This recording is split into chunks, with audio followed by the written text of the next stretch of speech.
ஓம் நம சிவாய. தென்னாடுடைய சிவனே போற்றி, எந்நாட்டவர்க்கும் இறைவா போற்றி. தென்னாடுடைய சிவனே போற்றி, எந்நாட்டவர்க்கும் இறைவா போற்றி.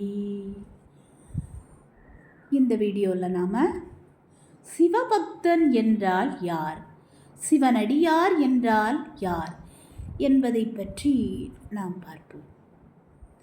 இந்த சிவபக்தன் என்றால், சிவனடியார் என்றால் இரண்டுமே ஒன்று போலதான் தெரியும். ஆனால் சிவபக்தனுக்கும் சிவனடியாருக்கும் சில வேறுபாடுகள் உள்ளன என்பதை உணர்ந்ததுடன் அதை பற்றி நாம் சில கருத்துக்களை இங்கு பதிவிட விரும்புகிறேன். சிவனை கண்டதும் பணிபவன் பக்தன்.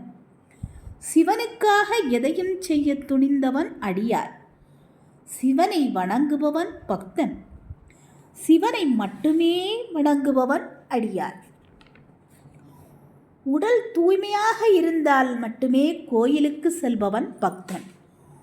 உடலை ஒரு பொருளாக கருதாமல் மன தூய்மை வேண்டி கோவிலுக்கு செல்பவர் அடியார். அர்ச்சனை செய்வதற்காக கோவில் செல்பவன் பக்தன். ஈசனை போற்றி பாடி ஆனந்தமடைய கோவில் செல்பவர் அடியார். அறமல்ல சிவம் என்று உணராதவர் பக்தர். அன்பே சிவமென உணர்ந்தவர் அடியார். மறைக்குள்ளும் முறைக்குள்ளும் இருப்பவர் ஈசன் என்று நினைப்பவர் பக்தர். ஈசனை அடைய மனமும் மொழியும் தடையில்லை, ஆக மறையும் முறையும் எமக்கில்லை என்று நினைப்பவர் அடியார்.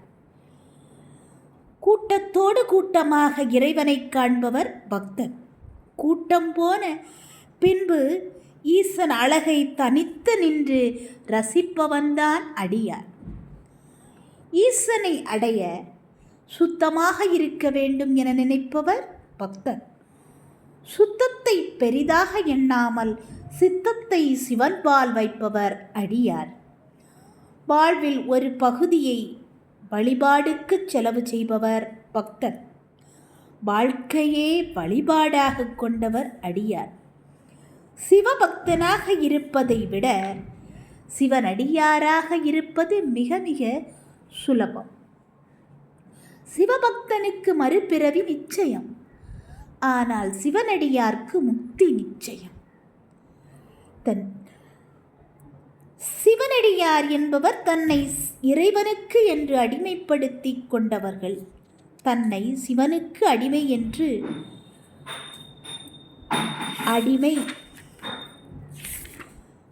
சாசனம் எழுதி தந்தவர்கள்.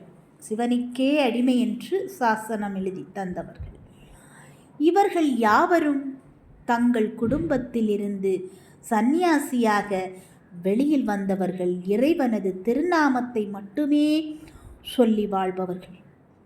இவர்களுக்கு என்று வீடு வாசல் என்று எதுவுமே இல்லை. சிவனடியார் என்பவர்கள் தன்னை இறைவனுக்கு என்று அடிமைப்படுத்தி கொண்டவர்கள். தன்னை சிவனுக்கு அடிமை என்று சாசனம் எழுதி தந்தவர்கள். இவர்கள் யாவரும் தங்கள் குடும்பத்திலிருந்து சந்நியாசியாகவே வெளியில் வந்தவர்கள். இந்த வீடியோ ஸ்பான்சர் பை பைமோட்.